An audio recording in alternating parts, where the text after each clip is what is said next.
€25 1 ਘੰਟੇ ਦੀ job Amazon ਦੇ ਨਾਲ, ਜਿਵੇਂ ਕਿ ਮੈਂ ਲਾਸਟ ਵੀਡੀਓ ਦੇ ਵਿੱਚ ਵੀ ਇਸ ਬਾਰੇ ਪੂਰੀ ਗੱਲ ਕੀਤੀ ਹੋਈ ਆ। ਪਰ ਇਸ ਵੀਡੀਓ ਦੇ ਵਿੱਚ ਗੱਲ ਕਰਾਂਗੇ ਕਿ ਇਹਨਾਂ ਦੇ ਨਾਲ ਅਪਲਾਈ ਕਿਵੇਂ ਕਰ ਸਕਦੇ ਆ। ਇਹ job German, UK, India, USA, Canada ਦੇ ਵਿੱਚ ਅਵੇਲੇਬਲ ਆ। ਬਾਕੀ ਹੋਰ ਕੰਟਰੀਆਂ ਦੇ ਵਿੱਚ ਵੀ ਬਹੁਤ ਸਾਰੀਆਂ 'ਚ ਅਵੇਲੇਬਲ ਹੈਗੀ ਆ। ਪਰ ਤੁਸੀਂ ਇਸ ਦੇ ਲਈ ਕਰਨਾ ਕੀ ਆ, ਤੁਸੀਂ ਆਪਣੇ ਐਪ ਸਟੋਰ ਦੇ ਵਿੱਚ ਜਾ ਕੇ ਐਮਾਜ਼ੋਨ ਫਲੈਕਸ ਜਿਹੜਾ ਐਪ ਡਾਊਨਲੋਡ ਕਰ ਲੈਣਾ ਐਪਲੀਕੇਸ਼ਨ ਸੈਂਡ ਕਰਨ ਦੇ ਲਈ, ਜਾਂ ਤੁਸੀਂ ਇਹਨਾਂ ਦੀ ਵੈਬਸਾਈਟ 'ਤੇ ਹੀ ਐਪਲੀਕੇਸ਼ਨ ਸੈਂਡ ਕਰ ਸਕਦੇ ਹੋ। ਇਸ ਦੇ ਵਿੱਚ ਪ੍ਰੋਸੈਸ ਕੀ ਹੋਏਗਾ, ਤੁਸੀਂ ਜਦੋਂ ਐਪਲੀਕੇਸ਼ਨ ਸੈਂਡ ਕਰੋਗੇ ਉਸ ਤੋਂ ਪਹਿਲਾਂ ਤੁਹਾਡੇ ਕੋਲ ਜਿਸ ਕੰਟਰੀ 'ਚ ਰਹਿੰਦੇ ਆ ਉੱਥੇ ਦਾ ਡਰਾਈਵਿੰਗ ਲਾਇਸੈਂਸ ਹੋਣਾ ਚਾਹੀਦਾ। ਜਦੋਂ ਡਰਾਈਵਿੰਗ ਲਾਇਸੈਂਸ ਹੋਏਗਾ ਉਹ ਵੈਲਿਡ ਹੋਣਾ ਚਾਹੀਦਾ, ਟਾਈਮ ਦੇ ਲਈ, ਲੌਂਗ ਟਰਮ ਦੇ ਲਈ, ਭਾਵੇਂ ਸ਼ਾਰਟ ਟਰਮ ਦੇ ਲਈ ਹੋਣਾ ਚਾਹੀਦਾ ਵੈਲਿਡ। ਅਤੇ ਦੂਸਰੀ ਗੱਲ, ਤੁਹਾਡੇ ਕੋਲ ਗੱਡੀ ਹੋਣੀ ਚਾਹੀਦੀ ਆ, ਜਾਂ ਤੁਸੀਂ ਆਪਣੇ ਯਾਰ ਦੋਸਤ ਦੀ ਵੀ ਗੱਡੀ ਚਲਾ ਸਕਦੇ ਹੋ। ਇਹ ਤੁਹਾਡੇ ਨਾਲ ਜਦੋਂ ਕੰਟਰੈਕਟ ਹੋਏਗਾ ਉਸ 'ਤੇ ਡਿਪੈਂਡ ਹੋਏਗਾ। ਜਦੋਂ ਤੁਸੀਂ ਇਸ ਤਰ੍ਹਾਂ ਐਪ ਡਾਊਨਲੋਡ ਕਰੋਗੇ, ਇਹਦੇ ਵਿੱਚ ਤੁਹਾਡੇ ਕੋਲ ਬਲੂਟੁੱਥ ਕਨੈਕਸ਼ਨ ਦੀ ਆਪਸ਼ਨ ਆਏਗੀ, ਕਿਉਂਕਿ ਇਸ ਦੇ ਨਾਲ ਹੀ ਨੈਵੀਗੇਟਰ ਸਿਸਟਮ ਜਿਹੜਾ ਇਹਦੇ ਵਿੱਚ ਕੰਮ ਕਰਦਾ।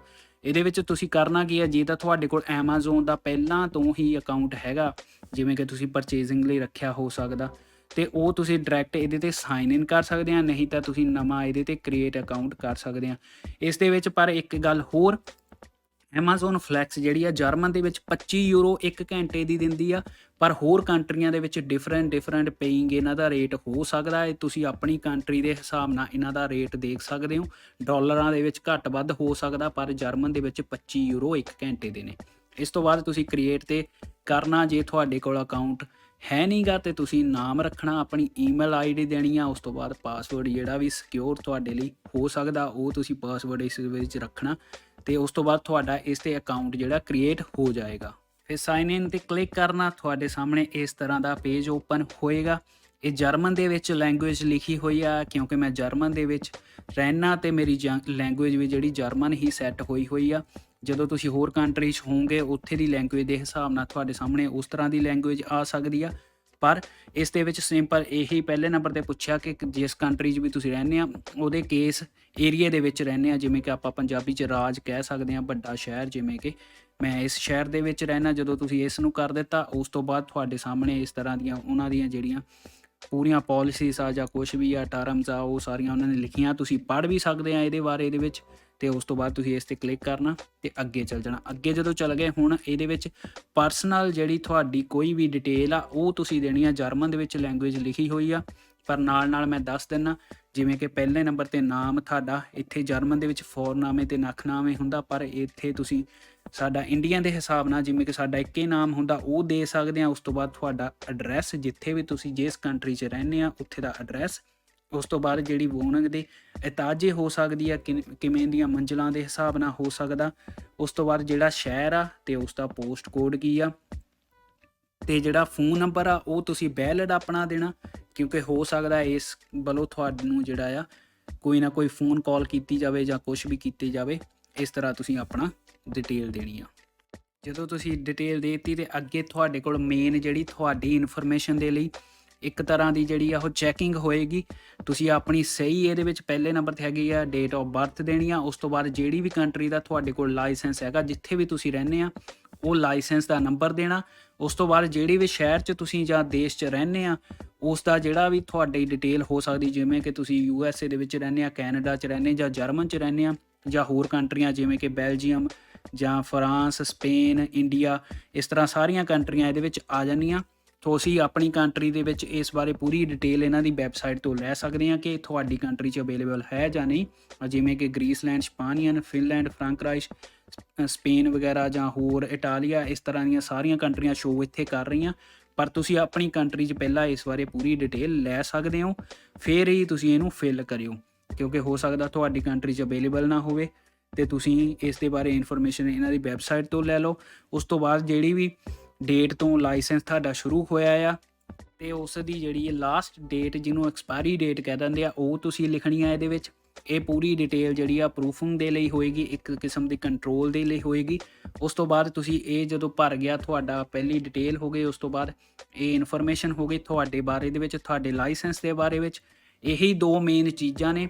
ਜਦੋਂ ਇਹ ਤੁਹਾਡੀ ਕੰਪਲੀਟ ਹੋ ਗਈ, ਉਸ ਤੋਂ ਬਾਅਦ ਤੁਸੀਂ ਜਿਵੇਂ ਕਿ ਇਹਦੇ ਥੱਲੇ ਲਿਖਿਆ ਹੋਇਆ ਫੋਰਟਫਾਰਨ, ਅਤੇ ਤੁਸੀਂ ਇੰਗਲਿਸ਼ ਦੇ ਵਿੱਚ ਦੇਖ ਸਕਦੇ ਹੋ ਕਿ ਕੀ ਲਿਖਿਆ ਹੋ ਸਕਦਾ, ਤੁਸੀਂ ਕਰ ਦੇਣਾ। ਤੇ ਇਹ ਐਪਲੀਕੇਸ਼ਨ ਜਿਹੜੀ ਆ Amazon Flex ਦੇ ਜੋਬ ਦੇ ਲਈ ਅਪਲਾਈ ਤੁਹਾਡੇ ਵੱਲੋਂ ਹੋ ਜਾਣੀ ਆ। ਤੇ ਇਹਦੀ ਜੋਬ ਦਾ ਰਿਪਲਾਈ ਜਿਹੜਾ ਪਹਿਲਾਂ ਤਾਂ 48 ਘੰਟਿਆਂ ਦੇ ਵਿੱਚ ਆ ਜਾਂਦਾ ਸੀ, ਫਿਰ 72 ਘੰਟਿਆਂ ਦੇ ਵਿੱਚ ਕਹਿ ਦਿੱਤਾ ਜਾਂਦਾ ਸੀ। ਹੁਣ ਕਾਫੀ ਲੋਕਾਂ ਤੋਂ ਪਤਾ ਲੱਗਿਆ ਕਿ ਕਾਫੀ ਲੇਟ ਇਹਨਾਂ ਦਾ ਰਿਪਲਾਈ ਆਉਂਦਾ। ਪਰ ਇਹਨਾਂ ਨੇ ਆਪਣੀ ਵੈਬਸਾਈਟ ਦੇ ਉੱਤੇ ਲਿਖਿਆ ਹੋਇਆ ਕਿ ਅਸੀਂ ਜੇ ਤੁਹਾਨੂੰ ਕੋਈ ਰਿਪਲਾਈ ਕਰਦੇ ਹਾਂ, ਤੁਹਾਡਾ ਜ਼ਰੂਰੀ ਨਹੀਂ ਕਿ ਜਿਹੜੀ ਈਮੇਲ ਆ ਉਹ ਤੁਹਾਡੇ ਮੇਨ ਜਿਹੜੀ ਈਮੇਲ ਦੇ ਬਾਕਸ ਦੇ ਵਿੱਚ ਹੀ ਆਵੇ। ਇਸ ਕਰਕੇ ਤੁਸੀਂ ਸਪੈਮ ਵੀ ਜ਼ਰੂਰ ਚੈੱਕ ਕਰੋ, ਕਿਉਂਕਿ ਇਹਨਾਂ ਵੱਲੋਂ ਕਈ ਵਾਰ ਇਨਫੋਰਮੇਸ਼ਨ ਪ੍ਰੋਵਾਈਡ ਕੀਤੀ ਜਾਂਦੀ ਆ, ਰਿਪਲਾਈ ਕੀਤਾ ਜਾਂਦਾ, ਪਰ ਤੁਹਾਡੇ ਉਹ ਇਨਬਾਕਸ ਦੇ ਵਿੱਚ ਸ਼ੋ ਨਹੀਂ ਹੁੰਦਾ ਤੇ ਤੁਸੀਂ ਸੋਚਦੇ ਆ ਕਿ Amazon ਤੋਂ ਕੋਈ ਰਿਪਲਾਈ ਨਹੀਂ ਆਇਆ। ਇਸ ਕਰਕੇ ਹੀ ਇਹਨਾਂ ਨੇ ਮੇਨ ਹੋ ਸਕਦਾ Amazon Flex ਦੀ ਵੈਬਸਾਈਟ ਤੇ ਲਿਖਿਆ ਹੋਇਆ ਕਿ ਤੁਸੀਂ ਆਪਣੀ ਜਿਹੜੀ ਆ ਸਪੈਮ ਜ਼ਰੂਰ ਚੈੱਕ ਕਰੋ। ਜਿਹੜੀ ਕਿ ਈਮੇਲ ਦੇ ਵਿੱਚ ਇੱਕ ਆਪਸ਼ਨ ਸਪੈਮ ਦੀ ਬਣੀ ਹੁੰਦੀ ਆ, ਉਹਦੇ ਵਿੱਚ ਜਾ ਕੇ ਇਨਫੋਰਮੇਸ਼ਨ ਜ਼ਰੂਰ ਚੈੱਕ ਕਰ ਲਓ 2-3 ਵੀਕਸ ਦੇ ਬਾਅਦ ਜਾਂ 1 ਵੀਕ ਦੇ ਬਾਅਦ ਕਿ Amazon ਵੱਲੋਂ ਰਿਪਲਾਈ ਕੋਈ ਆਇਆ ਜਾਂ ਨਹੀਂ। ਇਸ ਤਰ੍ਹਾਂ ਤੁਸੀਂ ਜਿਹੜੀ ਆ ਇੱਥੇ ਐਪਲੀਕੇਸ਼ਨ ਆਪਣੀ ਅਪਲਾਈ ਕਰ ਸਕਦੇ ਹੋ। ਤੇ ਉਸ ਤੋਂ ਬਾਅਦ ਤੁਸੀਂ ਜਦੋਂ ਵੇਟ ਕਰਦੇ ਹੋ, ਵੇਟ ਕਰਨ ਦੇ ਵਿੱਚ ਤੁਹਾਨੂੰ ਰਿਪਲਾਈ ਆਉਂਦਾ ਜਾਂ ਤੁਹਾਡੀ ਐਪਲੀਕੇਸ਼ਨ ਅਸੈਪਟ ਹੁੰਦੀ ਆ ਜਾਂ ਨਹੀਂ, ਉਹ ਉਹਦੇ ਵਿੱਚ ਲਿਖਿਆ ਹੋਏਗਾ। ਦੂਸਰਾ, ਤੁਹਾਡੇ ਕੋਲ ਗੱਡੀ ਹੋਣੀ ਚਾਹੀਦੀ ਹੈ। ਤੇ ਜਰਮਨ ਦੇ ਵਿੱਚ 25 ਯੂਰੋ 1 ਘੰਟੇ ਦਾ ਪੇ ਕਰਦੇ ਆ। ਤੇ ਕਾਫੀ ਵੀਰ ਤੇ ਭੈਣਾਂ ਜਿਹੜੀਆਂ ਸਵਾਲ ਕਰਦੇ ਆ ਕਿ ਜੇ ਇਹਦੇ ਵਿੱਚ ਸਾਨੂੰ ਜ਼ੈਲਬਸਟੈਂਡਿਸ਼ ਹੋਣਾ ਪੈਂਦਾ, ਸਾਨੂੰ ਸਾਰਾ ਕੁਝ ਆਪ ਪੇ ਕਰਨਾ ਪੈਂਦਾ। ਇਹ ਜੋਬ ਜਿਹੜੀ ਇੱਕ ਕਿਸਮ ਦੀ ਫੁੱਲ ਟਾਈਮ ਜਿਹੜੀ ਜੋਬ ਨਹੀਂ ਮਿਲਦੀ ਹੈਗੀ। ਬਹੁਤ ਸਾਰੇ ਵੀਰ ਮੇਰੇ ਜਿਹੜੇ ਫਰੈਂਡਸ ਆ ਉਹ ਵੀ ਕੰਮ ਕਰਦੇ ਆ, ਫੁੱਲ ਟਾਈਮ ਜ਼ਿਆਦਾਤਰ ਨਹੀਂ ਮਿਲਦੀ, 2-3 ਘੰਟੇ ਇੱਕ ਦਿਨ ਦੇ ਮਿਲਦੇ ਆ।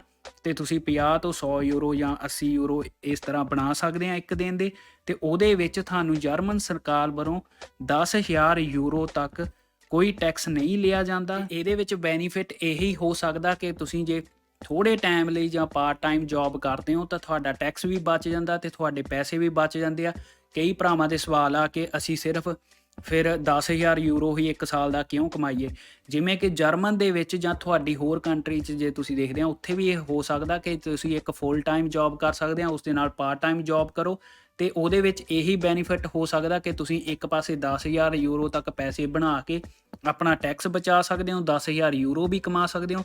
ਤੇ ਦੂਸਰੀ ਸਾਈਡ ਆਪਣੀ ਜਿਹੜੀ ਵੀ ਰੈਗੂਲਰ ਜੋਬ ਕਰਦੇ ਆ ਉਹ ਕਰ ਸਕਦੇ ਆ, ਜਾਂ ਜੇ ਤੁਸੀਂ ਹੋਰ ਕੋਈ ਜੋਬ ਲੱਭ ਸਕਦੇ ਆ। ਇਸ ਤਰ੍ਹਾਂ ਬੈਨੀਫਿਟ ਇਹਦਾ ਹੋ ਸਕਦਾ। ਜ਼ਰੂਰੀ ਨਹੀਂ ਕਿ ਤੁਸੀਂ ਇਸ ਨੂੰ ਹੀ ਚੂਜ਼ ਕਰਨਾ। ਜੇ ਇਹਦੇ ਵਿੱਚ ਤੁਹਾਨੂੰ ਪੈਸੇ ਬਚਦੇ ਨੇ, ਤੁਸੀਂ ਆਪਣੀ ਗੱਡੀ ਵੀ ਚਲਾਉਣੀ ਆ, ਲਾਇਸੈਂਸ ਆ ਤੁਹਾਡਾ, ਉਸ ਤੋਂ ਬਾਅਦ ਫਿਊਲ ਵਗੈਰਾ ਦਾ ਤੁਸੀਂ ਪੇ ਕਰਨਾ ਹੁੰਦਾ, ਜਾਂ ਇਹ ਜੋ ਵੀ ਤੁਹਾਡਾ ਕੰਟਰੈਕਟ ਇਹਨਾਂ ਦੇ ਨਾਲ ਜਦੋਂ ਹੋਏਗਾ Amazon ਵੱਲੋਂ ਤੁਹਾਨੂੰ ਦੱਸ ਦਿੱਤਾ ਜਾਏਗਾ। ਆਈ ਹੋਪ ਵੀਡੀਓ ਤੁਹਾਡੇ ਲਈ ਹੈਲਪਫੁਲ ਹੋਵੇਗੀ। ਜੇ ਤੁਸੀਂ ਮੇਰੇ ਚੈਨਲ ਤੇ ਨਵੇਂ ਹੋ, ਚੈਨਲ ਸਬਸਕ੍ਰਾਈਬ ਜ਼ਰੂਰ ਕਰ ਲਿਓ। ਹੈਲਪਫੁਲ ਵੀਡੀਓ ਅੱਗੇ ਤੋਂ ਅੱਗੇ ਆਉਂਦੀਆਂ ਰਹਿਣਗੀਆਂ Amazon eBay ਟ੍ਰੇਡਿੰਗ ਦੇ ਬਾਰੇ ਵਿੱਚ।